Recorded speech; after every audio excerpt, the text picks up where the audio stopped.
Si aujourd'hui je te parle de Philippe Simon d'Investir au pays, si je te parle de Zach Mekassa, si je te parle de Stéphanie Mbida, si je te parle de Matt Karim, si je te parle de Div, c'est pas trop l'Ivoirien qui a la chaîne L'Investisseur Africain, si je te parle de Bélias Valère, si je te parle de Karamo Sangare, qu'est-ce que ça t'évoque à l'esprit? Qu'est-ce que ça te dit quand je te parle de ces gens-là? Qu'est-ce que tu vois? Selon toi, quel est le point qu'ils ont en commun? Tu vas me dire non, ce sont des youtubeurs, ce sont des influenceurs, je ne sais pas trop comment tu les vois. Mais le point qu'ils ont en commun, c'est que ce sont les gens de la diaspora ou sont des gens qui ont fait la diaspora et qui sont rentrés en Afrique.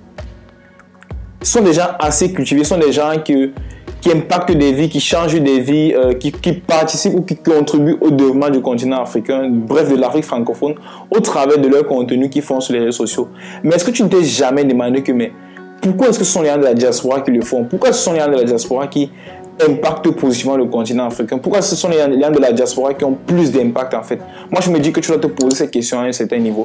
Si tu es africain, je me suis assez posé cette question. Et dans cette vidéo, je vais t'expliquer clairement pourquoi est-ce que ce sont les gens de la diaspora qui impactent positivement le continent africain.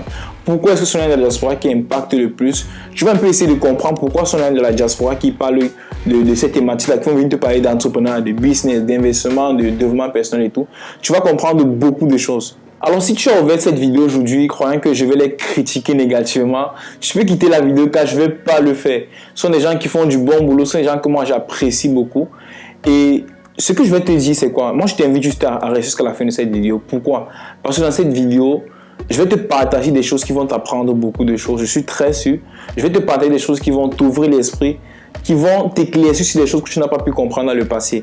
Donc, reste jusqu'à la fin de cette vidéo et surtout, sois concentré.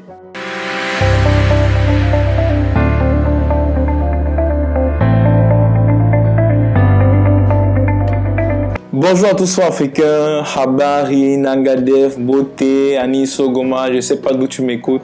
En tout cas, salut, bienvenue sur la chaîne African and Proud of It.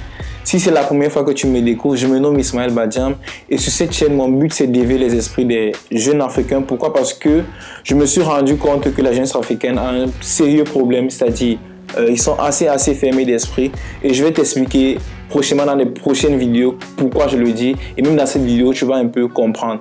Donc mon but c'est ça, nous serons le premier média d'éveil d'esprit de la jeunesse africaine pour une jeunesse africaine ouverte d'esprit, dynamique et surtout consciente de son potentiel. Donc ce qu'on va faire c'est quoi? Nous allons informer, nous allons déformer et nous allons transformer grâce à nos contenus car il faut savoir qu'il n'y a pas de transformation sans déformation.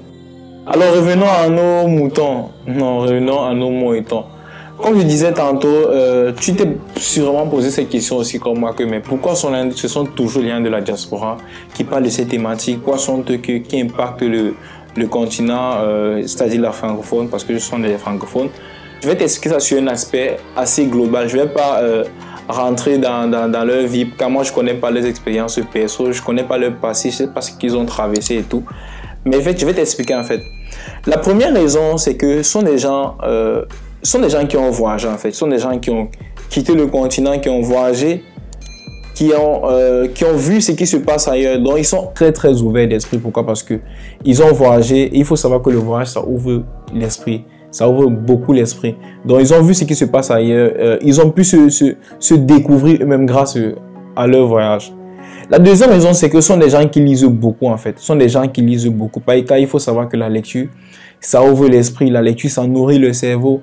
La lecture, ça te fait voyager. Ça te fait apprendre des expériences des autres. Tu peux apprendre l'expérience de quelqu'un qui est aux États-Unis et tout. C'est un peu ça. La troisième raison, c'est que ce sont des gens qui ont accès à Internet en fait. Ce sont des gens qui ont accès à Internet. Et la particularité avec eux, c'est quoi?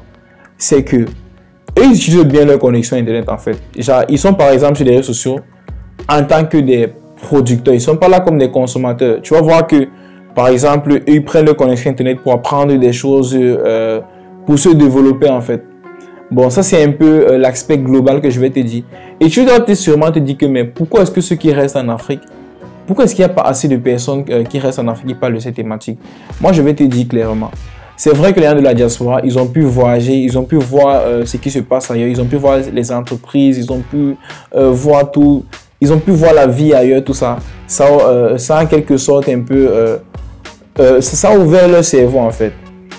Mais pourquoi est-ce que ceux qui sont en Afrique ne parlent pas trop des thématiques comme ça? La première raison, c'est que Les gens qui restent en Afrique, généralement, tu vas voir que ce sont des personnes qui ne... Tu vas voir certaines personnes, ils ne voyagent pas. C'est vrai que le voyage, c'est pas accessible à tous. C'est vrai que c'est pas facile de voyager. Mais aujourd'hui, au travers des réseaux sociaux, au travers d'Internet, tu peux découvrir le monde. Tu peux voyager, en fait, en restant chez toi. La deuxième raison, c'est que les Africains, généralement, sont des personnes qui ne lisent pas. Sont des personnes qui ne lisent pas. On dit, il y a une adage qui dit que si tu veux cacher quelque chose à l'Africain, mets-le dans un livre. Parce que, comme j'ai dit dans le passé, la lecture, vraiment, ça ouvre l'esprit. La lecture, vraiment, ça te fait vraiment vivre des expériences incroyables. Alors, la troisième raison, c'est que la connexion Internet est plus accessible pour le commun des mortels en Afrique. Pourquoi je dis ça? Parce que la connexion Internet est chère, donc il se peut que les gens n'arrivent pas à venir, par exemple, sur les réseaux sociaux, les gens n'arrivent pas à venir sur YouTube, par exemple, pour suivre une vidéo, pour apprendre quelque chose. Et ça ferme l'esprit, en fait. Alors que si la connexion Internet était accessible, si, par exemple, la connexion Internet était moins chère, car il faut savoir déjà que la connexion Internet en Afrique est plus chère qu'en Europe. Déjà, ces multinationales-là, ces opérateurs téléphoniques facturent plus en Afrique qu'en Europe, je ne sais pas pourquoi. Alors que si la connexion Internet était accessible, par exemple, on aura des Africains, on aura des gens qui veulent parler des thématiques comme ça, qui peuvent venir parler des thématiques comme ça, on aura des gens qui seront plus ouverts d'esprit. Pourquoi? Parce qu'ils suivent des bonnes informations, parce qu'ils suivent par exemple des documentaires, parce qu'ils suivent des vidéos qui les apportent quelque chose en fait. On aura des gens qui peuvent venir avec des choses sur les réseaux sociaux qui peuvent vraiment changer des vies, impacter des vies et tout ça. Mais la connexion Internet est trop chère à cause de ces multinationales. Mais il se peut qu'on ait toujours un peu de connexion Internet pour surfer, pour naviguer avec. Mais comme les Africains aiment trop la distraction, on se sert de cette connexion Internet-là pour, par exemple, voir des distractions, voir des choses inutiles en fait. Alors je t'invite vraiment à bien utiliser le peu de connexion Internet que tu as aujourd'hui. Je t'invite vraiment à utiliser cette connexion Internet pour aller suivre de bonnes informations sur les réseaux sociaux, pour aller sur YouTube, pour aller apprendre en fait. Et je t'invite aussi à beaucoup lire, car la lecture vraiment ça va t'aider à te découvrir. La lecture va t'aider à ouvrir ton esprit. Et si tu souhaites lire, si tu souhaites avoir des livres, je sais pas dans quelle thématique, moi je peux t'aider aujourd'hui avec des livres. Il y a des livres que je peux partager avec toi, des livres numériques bien sûr.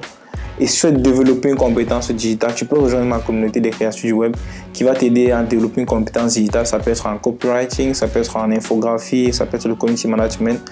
Bref, on va t'aider à développer une compétence digitale selon tes besoins en fait. Donc tu peux nous rejoindre dès aujourd'hui. Quand tu nais en Afrique, la vie te mène 2-0, alors tu dois te battre tous les jours pour égaliser. Alors très bientôt pour une prochaine vidéo et rendez-vous à l'apogée.